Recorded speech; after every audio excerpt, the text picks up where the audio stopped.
What's going on, everybody? Welcome into the show. My name is Joey Petersen. Coming up for you, we're going to start off with scouting the New York Jets, and then I'm going to give you 5 keys to a Ravens victory, and we're going to wrap this thing up like we always do, my score prediction for Sunday's game against the Jets. Jets.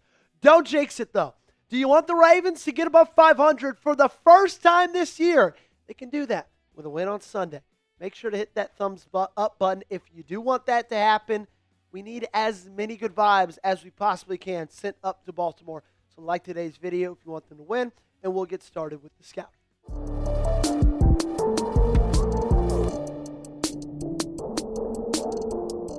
The New York Jets are not having the season of their dreams. Came in with a little bit of optimism, signing Justin Fields in free agency, new head coach and Aaron Glenn. I don't think they're expected to be a great team, but 2-8 so far through the first 10 games, I think is still a disappointment even to Jets fans. Their 2 wins are against 2 AFC North foes, the Browns and the Bengals. Hopefully that trend does not continue. First-year head coach in Aaron Glenn, who they hired away from the Detroit Lions. He was their defensive coordinator just this week. As we reported on Monday, they benched Justin Fields in order for longtime backup quarterback Tyrod Taylor, and over the trade deadline, their defense, which already was not that great, got even a little bit worse as they traded Sauce Gardner to the Indianapolis Colts for 2 first-round picks, and then they traded Quinnen to the Dallas Cowboys for a first and a second-round pick. So it's easy to see they were embracing the rebuild and looking towards the future. Speaking of the future, you play them in just about 24 hours, so here are my keys to victory. Number 1. You got to play mistake-free football. This is so big when you're playing anybody in the National Football League, but especially when you are playing teams that have worse rosters than you do. Because let's be honest, Baltimore's the better team. Baltimore is the better team at almost every single position group on the field. But a question that we ask a lot is, how do you lose to teams you're better than? Because we see it happen every single week in this league. That's the reason that Vegas has lots of big buildings with lots of pretty lights. Well, the answer to that is you make stupid mistakes. My case in point, last week's game against the Cleveland Browns. Now, you didn't lose that game. You won it by a touchdown because the defense absolutely clutched up, but it was a lot closer than anybody anticipated and anybody was comfortable with. Against Dylan Gabriel for a half, and Shedeur Sanders for the other half, well, it was that way because you made mistakes. You muffed the punt at the goal line, right? Recovered by Cleveland. And then, of course, they turned that into 3 points. Pick 6 inside the 20. That hurt you mightily. Interception thrown in your own red zone at the 16-yard line. Just after getting an interception yourself the next play. And also, let's not forget, Jake Hummel jumping off sides on a punt that then turned into another 3 points for the Cleveland Browns. You got to cut out the stupid mistakes, especially when you play teams that you are better than. What's your score prediction for Ravens versus Jets? Let me know in that comment section down below. My score prediction's going to come later in today's video, but make sure you're getting yours in and get it in right now. Key to victory, number 2, you got to be able to score in the red zone, okay? I don't care if you're playing the Jets, if you're playing the Bills, the Chiefs, or the Alabama Crimson Tide. When you get into the red area, you got to be able to convert it into points and hopefully into touchdowns. And right now, Baltimore has not been able to do that. They haven't been able to do that all season long. In fact, they ranked 28th in the National Football League in red zone touchdown percentage, 47.22% of the time. That means less than 50% of the time they cross the 20-yard line, they're putting it in the end zone. They're in that list with the Titans, Raiders, Texans, Saints. If you are ever in a list with the Titans, the Raiders, and the Saints in the year of 2025, you ought to sell your damn football team. And sell it for cheap, too.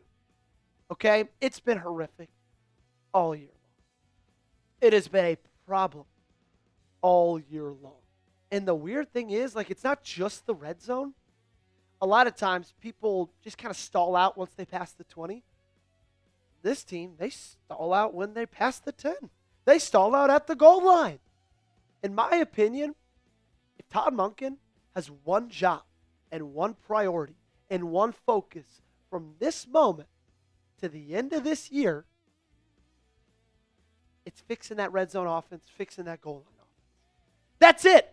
Okay, sure. Call plays. Put in new schemes and switch things up every now and then. But your number one thing, if you've got faith in this team winning a division, going to the playoffs, you're not going to go far if you can't score in the red zone. And it all boils down to the fact that they're struggling to run the ball in the red zone. Now, I don't think that's at fault of Derrick Henry. I don't think it's at fault of, Todd Monken or Lamar Jackson. I think it's the offensive line getting out physical pretty much every single play.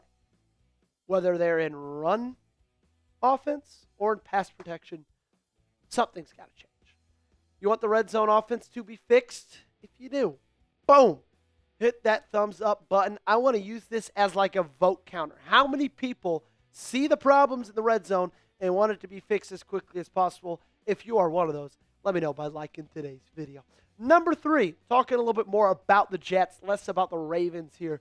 You got to be able to take away Breece Hall. Breece Hall is easily the Jets' most exciting player, and he might be their only exciting player left on their roster because he can hurt you in a lot of ways. He can hurt you running the football, but he can also hurt you as a receiving threat from the backfield. I mean, look at his production so far in 2025.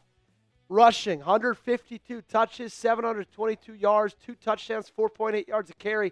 But then as a receiver, 24 receptions, 226 yards, 9.4 yards a catch, a touchdown. His longest reception of 42 yards. And in my opinion, you game plan for Breece Hall very similarly to as you would game plan for Devon Achane. If you missed my preview on Devon Achane a couple of weeks ago before Thursday Night Football, basically I said I would not mind using Kyle Hamilton almost as a spy. Now, I don't want that to be Kyle Hamilton's only focus and only goal and only job in this football game because I think that limits his ability to impact the football game. But I wouldn't mind every now and then just being like, hey, Kyle Hamilton, you go spy Breece Hall. That way, if they hand it off to him, sweet, go tackle him. But if he's going to pass pro for 2 seconds and then slip out to the flat, that's your man. Or if he just stays in pass protection, we've seen Kyle Hamilton be able to rush the passer this year, and it's been a lot of fun. I got more things to talk about in a couple of seconds, but before that, I got to give a massive shout-out to the awesome sponsor of today's video. It is our great friends over at Prize Picks. The hard-hitting football action is even better with Prize Picks. The weather might be changing, but the feeling of being right never gets old. So keep the season rolling on Prize Picks by getting $50 instantly in lineups when you play your first $5. Prize Picks is the only app that offers stacks, meaning you can pick the same player up to 3 times in the same lineup. Want to pick more on Lamar Jackson pass yards, rush yards, and touchdowns? Now you can pick all of them in the same lineup only on Prize Picks. On Prize Picks, how you play is up to you. If you want flexibility, choose Flex Play, where you can get paid even if one of your picks misses. And if you want the biggest payouts, go for the Power Play. No matter your play, Prize Picks is a great way to put your takes to the test. Here are my Prize Pick lineup, or here is my Prize Picks lineup for Sunday's game against New York. Give me more on Derrick Henry, 86.5 rush yards. Less on Lamar Jackson, 218.5 pass yards. I don't think he's going to be passing much late. I think the Ravens are going to win in a big way. And because of that, I think the Jets are going to be, slinging the pill late in that game. Give them more than 181.5 pass yards for Tyrod Taylor. Download the Prize Picks app today and use code CLNS to get $50 in lineups after you play your first $5 lineup. That's code CLNS to get $50 in lineups after you play your first $5 lineup. The link to this promo is in the comments and description of today's video. Prize Picks, it's good to be right. I think you got to go heavy with Derrick Henry in this one, okay? I want to see a lot from the King in this game, kind of like we've seen over the last couple of games. I feel like Derrick Henry has had a solid last few outings in which he kind of started the season on a little bit of a slower note. Like, if you look at his last 5 games, 122 yards, 71 yards, 119, 75, 103. 3 out of the last 5, he's broken 100. And the other 2 that he didn't, he got more than 70. And you're facing off against a Jets rush defense that's in the bottom 10 of pretty much every, every statistic when it comes to rushing the football. Their yards per game, 130.9 yards per play, not 34. That would be crazy, 3.4. And then their run percentage, the amount of times that teams run against them, 48.5% of the time, 28th in the National Football League. And that was even with Quinnen Williams for the majority of that game, who we all know now they do not have. So even more incentive to run the football. And he was having a great year. Before he went to the Cowboys, he had 24 run stops, tied for first in the NFL among defensive tackles. 14 run stuffs, tied for first. 41% double team rate. 20.9% stop expected point added. And 16 quarterback pressures on 201 pass rushes. Quinnen Williams was able to do pretty much anything he wanted to opposing offensive linemen. Well, guess what? He's in Dallas now. He's not in New York. Even more incentive to run the football and run it all game long. I think that's going to be the game plan. So I'm going to set the over-under for 16.5 carries for Derrick Henry. Let me know, over or under, down below in the comment section. Let's play Vegas for a second. Do you think he gets 16.5 carries? Let me know down below in the comments. Our last key to victory, forced turnovers, okay? I think you've seen a massive change in this defense recently. I think part of the reason you've been able to see that change is because they've been able to create turnovers over the last couple of games. I mean, so far in 2025, they rank middle of the pack if you just take the season at whole at 1.1 turnovers per game. But if you look at the last 3 ball games, they're averaging 2.3, which is second best in the NFL. There's a lot of reasons that they've turned things around defensively. Their ability to create turnovers is one of them. These are just such massive game changers. I mean, you saw what they did to Cleveland. That pick they got against Lamar. That pick 6 they got against Lamar in the second quarter. Like, those are game changers for the Browns. Now make them game changers for you. Now, you are facing off against a pretty historically safe quarterback. Taylor's played a lot of football in his time, has not thrown a lot of interceptions. And so because of that, I don't know how much you're going to be able to bait him into things. Like, you're not playing against Joe Flacco, Dylan Gabriel, or Shedeur Sanders. I'm not saying he's going to hurt you or slice you up or dice you, but you just might not be able to force turnovers. So maybe it's time for your pass rush to step up and cause a couple of strip sacks. My prediction, blowout. Blowout, okay? Now, I might regret saying this because in 24 hours from now, I might be on this exact platform screaming for everybody to lose their jobs. But as we sit right now, I feel pretty good about this team. And I feel pretty bad about the team they're playing. 38-7 at home, Ravens beat the New York Jets. That's going to do it for today's show. Twitter, you'll find me. Instagram, you'll find me. Same platform. Both of those, right? Make sure you subscribe to the channel. Daily videos right here at the Baltimore Ravens Rundown.